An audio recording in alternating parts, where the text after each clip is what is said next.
The Nibelung Ballad, the story from Wagner's Ring. Introduction.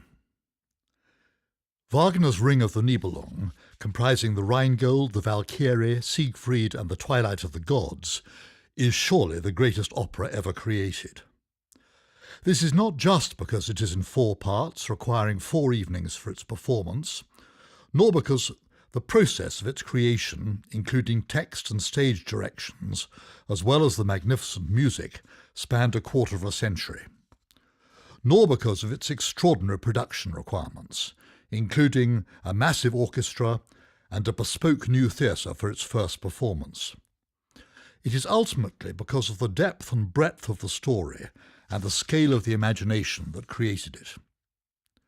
After years of research amongst Norse and Teutonic sagas, notably the 13th century Nibelungen Lied, Wagner completed the libretto for the entire Ring cycle in 1852.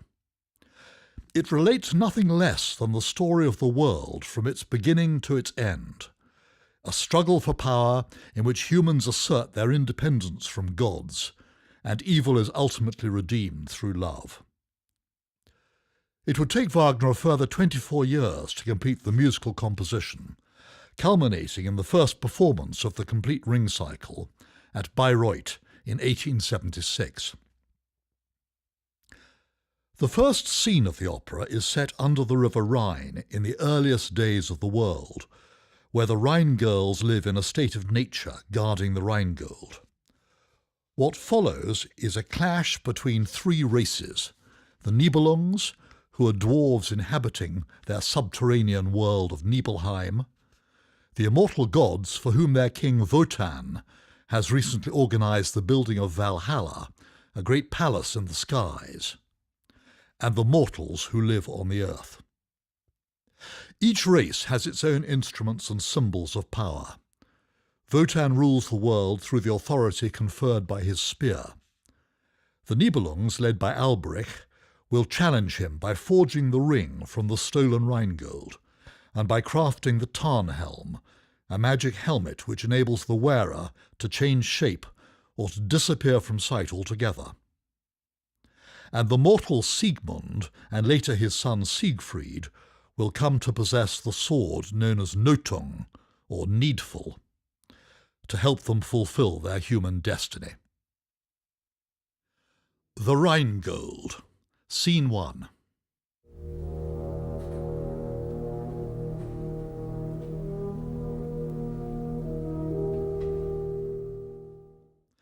In the beginning the gold lay still beneath the river Rhine, guarded by gorgeous, carefree girls, enough to make any man pine. Lascivious Alberich poses no threat, groping around in the dark, for they can elude the Nibelung dwarf and taunt him as well for a lark. Silly girls, they let slip the gold may be won by the man who curses love, and if then forged and worn as a ring, he'd rule the world above. Spurned in love and lusting for power, Alberich utters the curse. He's stolen the gold and gone underground. The Rhine girls wail as the sun goes down. Nothing could ever be worse. Scene 2.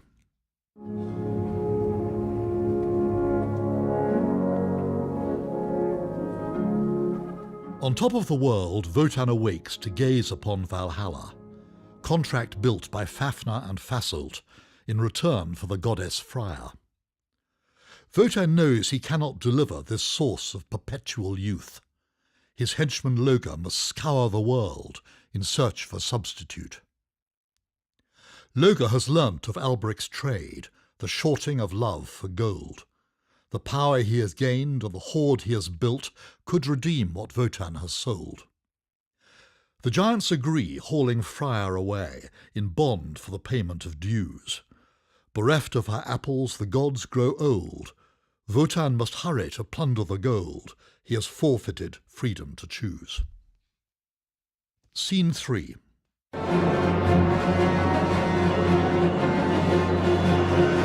Under the ground in Nibelheim, Alberich's wearing the ring. The Nibelungs hammer incessantly, making their anvils sing.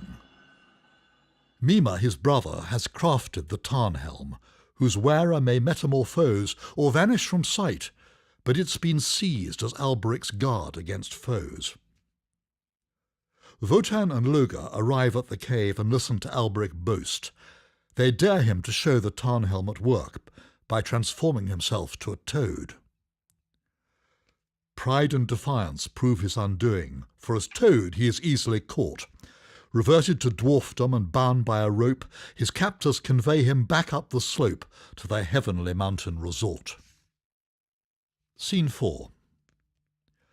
Wotan demands the Nibelung gold as the price to set Alberich free, then seizes his hand and snatches the ring, ignoring his ownership plea.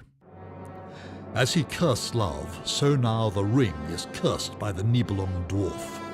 Whoever shall wear it shall meet with his death, for envy to murder will morph. The giants arrive to take up the gold.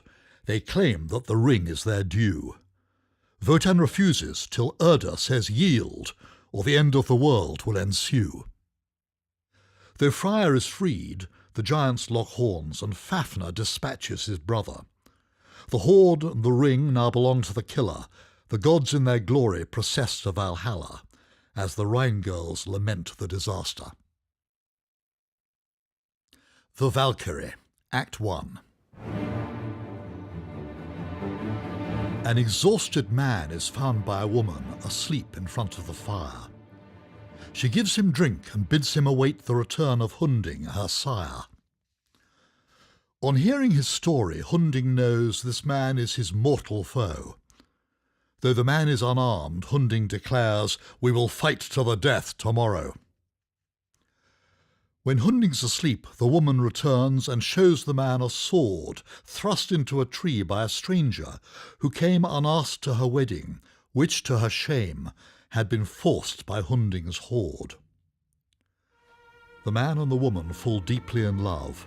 He heaves the sword from the tree, naming it Notung, as it was destined. She names him Siegmund, she is Sieglinde.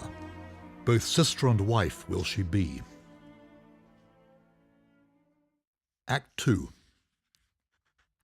Way up above, Wotan looks on, his beloved Brunhilde at hand, and gives her the order to safeguard Siegmund when he takes his final stand.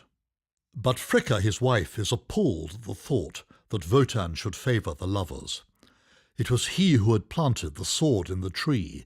He cannot now argue that Siegmund is free if his fate can't be settled by others. Wotan confides in Brunhilde his woes, the wrong he has done by the theft of the gold he never returned to the Rhine.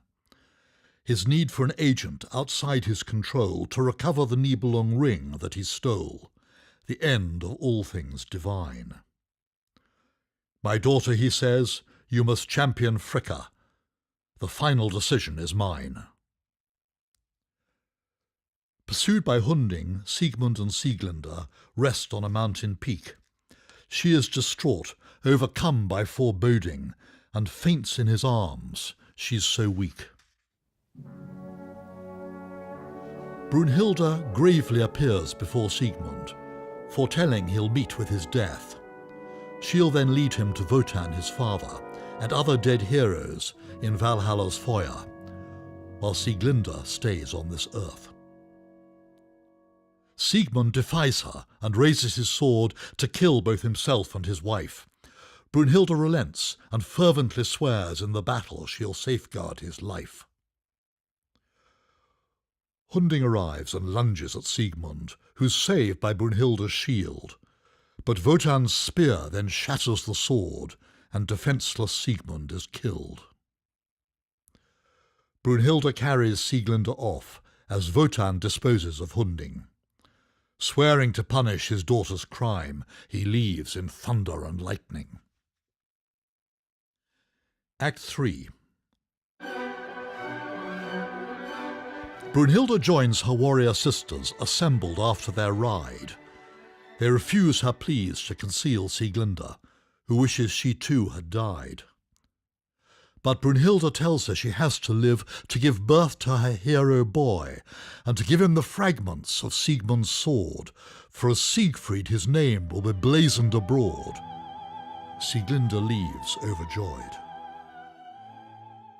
Wotan arrives to sentence his daughter to be banished from the god's domain. Asleep and defenceless she will be left as prey on the side of the mountain.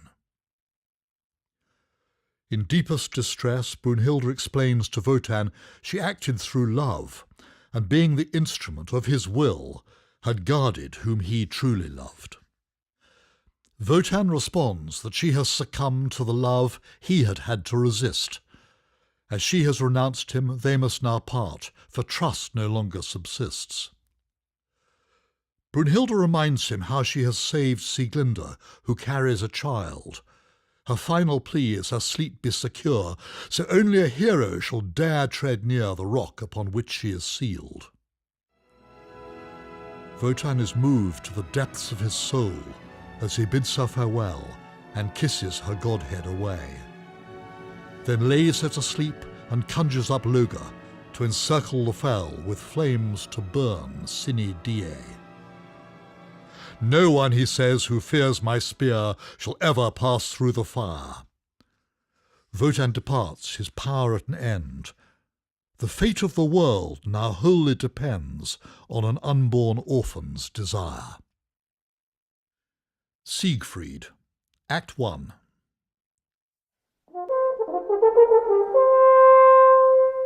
Deep in the forest, Sieglinde is found by Mime, about to give birth. She tells him her name and the name of her child, then dies as the child draws breath. Mime rears Siegfried, knowing that he is a hero who'll salvage the gold by the slaying of Fafner, transformed to a dragon, so Mime might master the world. Though Sieglinde gave him the fragments of sword shattered by Wotan's spear, Mime has no clue how they can be forged, till Wotan, as wanderer, appears, and tells him the sword may alone be restored by the person who knows no fear. Mime tells Siegfried the horrors of Fafner, but he feels no cause for concern, and impatiently sets about forging the sword, exultant at Notung's return. Mime meanwhile prepares a drug to give Siegfried after the fight, so he can kill him and seize the gold. The world will bow down to my might. Act 2. At Fafner's lair, Wotan and Alberich await the hero's arrival. The one an observer, the other still lusts to rule through the ring's retrieval. The dragon is roused by Siegfried's horn and threatens to tear him apart, but fearless Siegfried, stepping aside, plunges Notung far into his heart. The dragon's blood that spills on Siegfried allows him to comprehend the song of the woodbird, who tells him to fetch the treasure from Fafner's den. When Siegfried returns with the ring and the Tarnhelm, the woodbird warns him of Mime. To the cackles of Alberich, Notung determines the doom of the murderous schemer. Siegfried, now lonesome, yearns for a mate, and the woodbird answers his plea. She'll lead him to Brunhilde's fire-ringed rock. Even braver he'll have to be. Act 3. Wotan stands at the foot of the rock and summons up Erda from sleep. How can he control a rolling wheel? How find relief from his grief? Erda's wisdom has come to an end. The world seems chaotic to her. He tells her he longs for the end of the gods. Go back to sleep forever. Siegfried's approach is blocked by Wotan, who warns him he will cower before the fire that guards Brunhilde, his display of immortal power. Since Siegfried is fearless, Wotan extends his spear to obstruct his path, declaring that Notung was previously shattered by this almighty shaft. Delighted to find his father's foe, Siegfried smashes the spear in two. Wotan gives way and is gone. Siegfried, triumphant, heads for the summit, sounding his horn in the flickering firelight, high on testosterone. The very first sight he has had of a woman teaches him all about fear, but giddy with longing he kisses her lips, inflaming the atmosphere. Brunhilde awakes to greet the light in the knowledge a hero has found her, but then despairs at her vulnerable state and recoils from Siegfried's fervour. His passion finally carries the day to conquer their fears of each other. Brunhilde bids farewell to the gods. We will love, laugh, and die together. Twilight of the Gods. Prologue. The rope of fate spun by the Norns breaks at this turn of events. Humans have gained control of their fortune. The wisdom of Norns is spent. The lovers emerge in the morning light. Siegfried must leave for new deeds. Renewing their vows, he gives her the ring, a sacred pledge of their lifelong wedding, and down to the Rhine he proceeds. Act 1. In the Gibichung Hall, Gunther and Gutrune are served by their half-brother Hagen, Alberich's son and the Nibelung heir, who craves to regain the ring. Hagen advises his siblings to wed and proposes Brunhilde and Siegfried as ideal spouses to raise their prestige. Follow my plan, you'll succeed. Siegfried's horn is heard from the Rhine, and Hagen invites him to land. Gutrune proffers a drink that is drugged, whereby Brunhilde's wholly dislodged from Siegfried's conscious mind. Instead, a white-hot passion is forged for the woman who's there at hand. He asks for Gutrune's hand as his wife, in return for his seizing Brunhilde, and bringing her down from her fiery rock to become the Gibichung's bride. Gunther agrees, so the two of them swear an oath as brothers in blood. They head for the Rhine, leaving Hagen alone to brood on his goal as the Nibelung's son. The ring will be mine for good. Valtrauta arrives at Brunhilde's rock to tell her of Wotan's despair. He awaits in Valhalla the end of the gods, clasping his broken spear. The only way the world may be saved from the weight of the curse of the ring is through its return to the girls of the Rhine. O sister, give them the thing. Brunhilde rejects the idea outright. Valhalla means nothing to her. The ring is the symbol of Siegfried's love, which she will cherish forever. To her horror, soon after, a powerful stranger arrives through the flames to confront her. Siegfried, wearing the Tarnhelm, inhabits the form and the voice of Gunther. Not even the ring can protect her from him, as he grabs it and claims her of right. As they enter her cave, he calls upon Notung to keep them apart through the night. Act 2. Back at the hall, Alberich appears to Hagen, whose eyelids are heavy. Swear to me, son, that Siegfried dies, and the ring reverts to us. He replies, I've sworn as much already. Siegfried returns at dawn to relate the success of their trip to the rock. Hagen summons the Gibichung vassals to prepare for the upcoming wedlock. When Gunther arrives with Brunhilde, she is shocked to encounter Siegfried. Astounded to see the ring on his finger, she names him in public a thief and a sinner, and proclaims that they are married. Gunther, who fears disgrace and dishonour, demands that Siegfried respond. He makes an oath denying the charge on the point of Hagen's weapon. Siegfried leaves. Hagen declares, only death will atone for his sins. Brunhilde accepts his offer of vengeance, and weak-willed Gunther assents. Act 3. On a hunting party, Siegfried is lost in woods by the side of the Rhine.